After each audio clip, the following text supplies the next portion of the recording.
Twirling on Main Street. If you're new to my channel, then thank you so much for watching. Be sure to subscribe.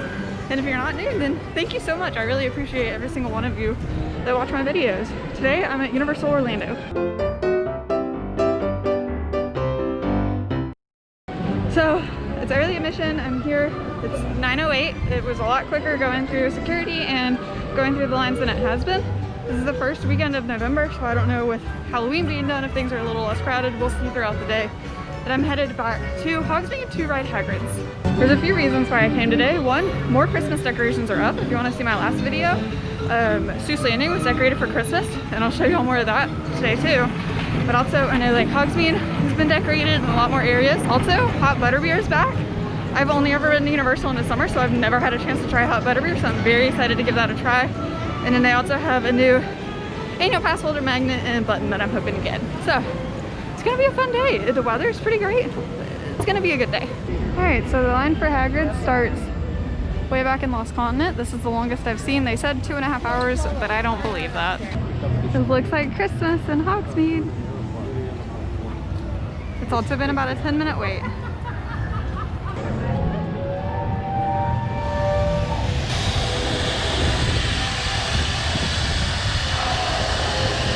So it's just under 45 minutes to ride, which isn't bad. That's a good wait for Hagrid's. So just know, again, they might tell you a wait time. It might be really high, but it's usually not. Hey, I don't think I'm gonna get hot Butterbeer here. I think I'm gonna get it when I go over to Diagon Alley. So I'm gonna see what the wait time for Harry Potter and the Forbidden Journey is. Maybe see the wait time for Flight of the Hippogriff. If those aren't bad, I think I might ride those. Hogsmeade is less crowded than it has been on other weekends. Harry Potter and the Forbidden Journey is a 25-minute wait. I think I might go see what Flight of the Hippogriff is.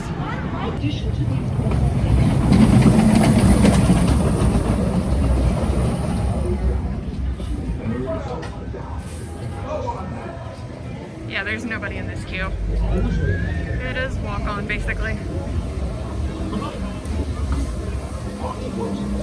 Flight of the Hippogriff was walk on. Now I'm gonna see about Harry Potter and the Forbidden Journey still says 25 minutes. But this line, are they just like turned off the line or something? That's interesting. I don't know what's happening. They just chained off the line. So let's explore more of Hogsmeade.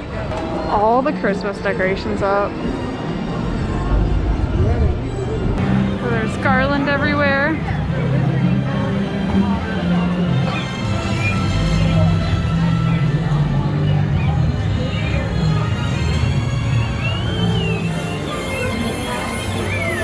There's some Christmas trees over here. 3 broomsticks as garland. Honeydukes.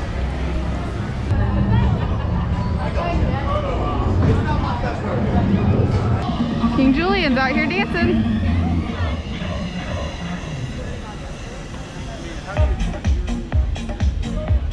I'm walking. I think I'm gonna go see about riding Holt. The app says it's about a 15-minute wait time. We'll see once I get over there what it is, but if it's no more than 20 minutes, I think I'll stand in line and ride it. I've only ridden it once before. It was a really good coaster. I think it's one that I could probably only ride once a day because it is kind of intense. But let's go see. So we'll stop it and look again at some of the Christmas decorations in Seuss Landing. I think these Christmas trees are new since I was here last time.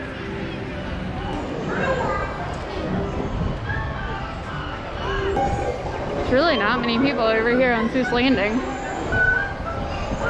Circus McGurkus has some garland. And a Lorax which has Christmas bow. Oh, that's why they're cutting trees. Get a good look at the Lorax. I think these evergreen planters are new from 2 weeks ago. I don't know if it picks it up on this camera, but the white are like LED bulbs. And so they're projecting stars right now. I don't know if it shows up on this camera. You can barely see it in the daylight. I don't know if Hulk is running. I haven't seen it launch in a second.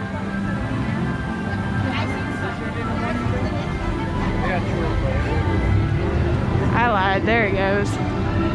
Cool. So we'll see. Incredible Hulk, 15 minutes. Let's do it. Usually you can tell by how long the locker line is as to how long the line for the ride will be. Hulk is one of those rides where you have to put everything except for your park pass in a locker. Phones, everything. You gotta walk through a metal detector to get on it. This is how locker resort. All these articles must be placed in lockers, including cell phones, in the locker room. bags, and loose change. It's a teeny tiny locker. You put your stuff in it. Hulk was about a 20-minute wait, which isn't bad. I was showing y'all a little bit how to use the lockers. So when you go back to them, you use your park pass and scan it again, and your locker will open, and you can retrieve all your items. So Hulk and Rip Ride Rocket are the only two that you have to put everything in a locker, and you have to go through metal detectors to get on them because you go upside down and they don't want things falling out of your pocket. So I'm getting kind of hungry. I am going to go back into Hogsmeade and see if I can take the Hogwarts Express over to Universal Studios. It's starting to rain. I was gonna see about getting on Hagrid's, but I think if it's about to start raining, that might not happen. So I'll just go over to Universal Studios and see what I can find for lunch. Look how pretty the Hogsmeade station looks, decorated for Christmas. I'm the only one in my cabin. Inside King's Cross Station, they have presents and a Christmas tree. Christmas in London. All the storefronts have garland.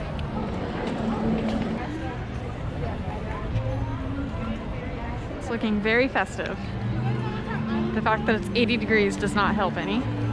I will say, when we got off the Hogwarts Express, everybody kind of bottlenecked onto the stairs that go down to the exit. So I just hung back and waited for everybody else to go and was able to distance. Oh, they have numbers 11, 13, and 14 decorated for Christmas, but not number 12. Oh, I was gonna come get a jacket potato for lunch, but I guess that's not happening. That's disappointing. I guess I'm gonna go into Diagon Alley. We'll see. I'm getting hungry though.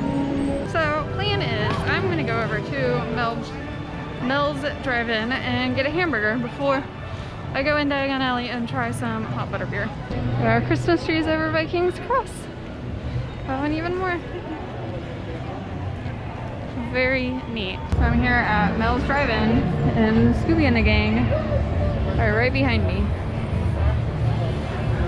It is also decorated for Christmas. I am waiting for a server to come out and then a chef to come out to speak to me about a gluten allergy. So they had told me to go sit outside, and since I requested to sit outside, and I waited for about 15 minutes and no server ever came, so I flagged somebody down and she went and got the lady who told me to sit outside, and she was like, oh, well you can't, like a server won't come to you if you're outside.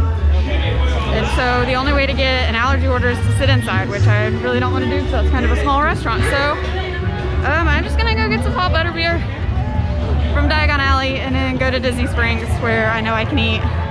I'm headed there anyway, and there's really nothing else here at Universal that I want to eat. So that's just pretty disappointing for Universal that we can't accommodate allergies for people that don't feel comfortable sitting inside at some restaurants. There are a few restaurants that, you know, I've had no problem sitting outside, so just the lack of consistency with allergies and how the ordering system works is kind of disappointing. There go the Blues Brothers. All right, headed in to get some butterbeer. I think I can get it at the Hopping Pot. Oh yeah, lots of Christmas in here. The Hopping Pot's line is pretty long. Let's go over to the Fountain of Fair Fortune and see what their line looks like. Look at all the Christmas. Doesn't appear to be any line at the Fountain of Fair Fortune. The Fountain of Fair Fortune does not have hot butterbeer, so it's only at the Leaky Cauldron or the Hopping Pot. So I'm headed over to the Hopping Pot now. So this is the line for the Hopping Pot to get hot butterbeer. So, got my hot butterbeer. It is very warm. It looks delicious. I'm about to try this.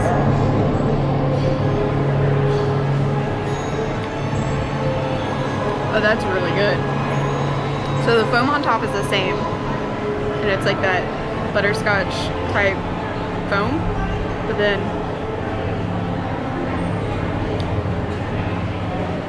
it's like a warm butterscotchy hot chocolate kind of drink. So good. That's delicious. It's like 80 degrees though, but it's still really good. Princess Poppy over here in the Central Park area. Dancing to Kung Fu Fighting. I would have thought that would have been like Kung Fu Panda's music. But oh well. We drank all the hot butterbeer. It was so good. It's not, you know when you get a Starbucks drink and it's like too hot to drink? It wasn't that. It was still hot, but I was able to drink it. And I'm a wimp when it comes to temperatures and drinks. So now I'm gonna pick up the new AP magnet and button. Hopefully they haven't run out of magnets. Oh, we've got lots of SpongeBob characters. Oh yeah, we've got Squidward over here, Patrick in the middle, and then SpongeBob's back on the stage. Ladies and gentlemen. So this is the new pin. It's from Diagon Alley. And then this is the new magnet. It is Christmas themed. So they also let me pick Nick's up for him because I brought his pass. He had to work today, but they were able to let me pick his up with his pass. So now I'm going to head out and head over to Disney Springs for some lunch. So be looking for that video. I'm gonna look at all of the Christmas merch that's out at Disney Springs. And I haven't figured out where I'm gonna have lunch yet, but it'll be good. So thank y'all so much for watching. If you like this video, please give it a big old thumbs up. And if you're not subscribed, go ahead and subscribe. Wear your mask, wash your hands, be safe. And we'll see you later.